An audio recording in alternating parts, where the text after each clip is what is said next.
Lesson 12, the quotient rule.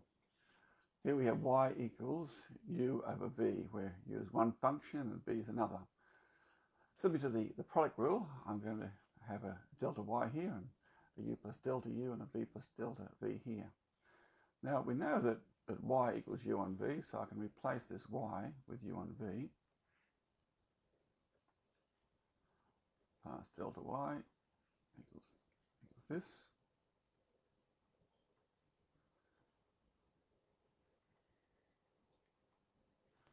Now then I can subtract the u on v from both sides and we get this result.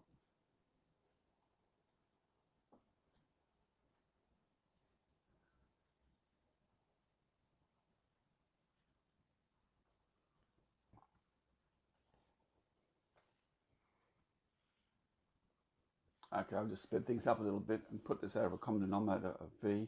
That's sort of v plus delta v by multiplying the v here and the v plus delta v on this side and the product underneath.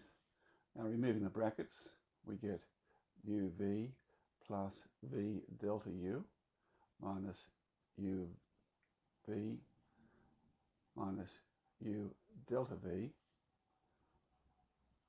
all over v plus delta v. And because these cancel out, and we get v delta u minus u delta v all over v into v plus delta v. Alright, the next step is I'm going to divide both sides by delta x. So now I'll get delta y on delta x equals v delta u on delta x minus u delta v on delta x all over v into v plus delta v. Now as delta x goes towards 0, delta v will also go towards 0. So this will go out. We take the limits to both sides, and I'll write that limit up here. And this gives us a result. I've taken the v out and the u out, all over v squared, because this went out and v times v is the v squared. Now of course this is dy dx, so we write dy dx is equal to v, and this is du dx. And this is the v dx all over v squared. And there you have it. That's the very important quotient rule. Alright, again, here's a couple of examples. We've got y equals 2x minus 1 over x plus 1. Now, here we'll have to let u equal 2x minus 1, sorry, and v equals x plus 1. Now the order is important here because u is on v. If you get this round the wrong way, you'll get the incorrect answer.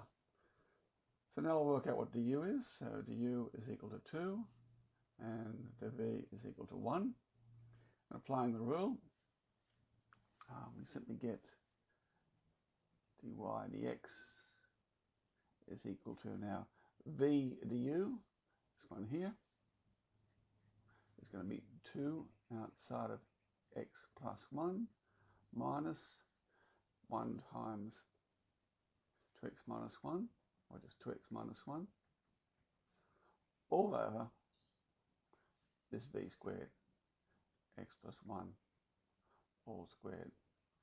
And of course, when you remove the brackets, 2x and minus 2x go out. This is 2, and this becomes 1, so that becomes 3 over x plus 1 all squared as your final result. Alright, well this is a bit more challenging, this one. So pause the video and have a go if you like. Now, okay, so now what we'll do is we'll rewrite this as 4x plus 1. That'll be to the half. over 2x minus 3 to the half. So we're splitting it up into the u and the v. So here we'll have that u, I'll put it over here, u equals 4x plus 1 to the half, and the v equals 2x minus 3 to the half. So my du, if you like, you can have u dash if you want, and that's equal to a half outside of 4x plus 1.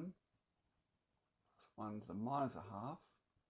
Look inside, differentiate, you get the 4.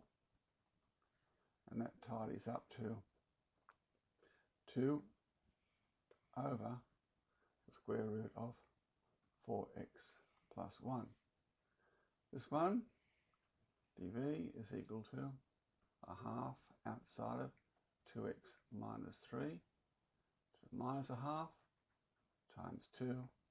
And this tidies up to just 1 over the square root of 2x minus 3.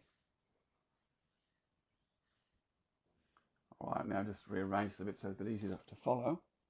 Now, what we're going to do now is we're going to substitute these in, and just be careful with this. We got the v du, so it's this one times this one. So we're going to have this one up here. Okay, so we're going to have a square root of 2x minus 3, and we'll have a 2 at the front there, over square root of 4x plus 1 minus, now this one over here, we'll have the square root of 4x plus 1 all over the square root of 2x minus 3 all over v squared, and we square this, we just have 2x minus 3. And of course, what we'll do, we'll multiply that together and that together, put over a common denominator. Okay, and that gave us that result because you multiply that times that one, that cancels the square root sign, and the same with this one. And then you put over the common denominator and this underneath.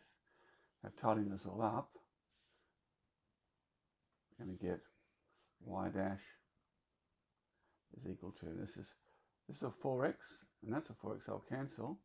2 times minus 3 is minus 6, and that's going to be minus 7. So we'll have minus 7 all over. Now this is going to be, this 2x minus 3 will come up with these ones. So that's going to be 2x minus 3 outside of the square root of these two multiplied together.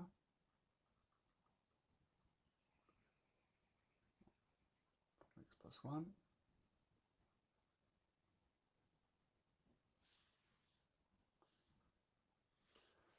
Okay, now when we you leave it like that, but it's probably a bit nicer if we take that 2x minus 3 back inside the radical sign, so that becomes the square root of 2x minus 3 all cubed times 4x plus 1. But yeah, that'll be okay to leave it like that, right, as your final result.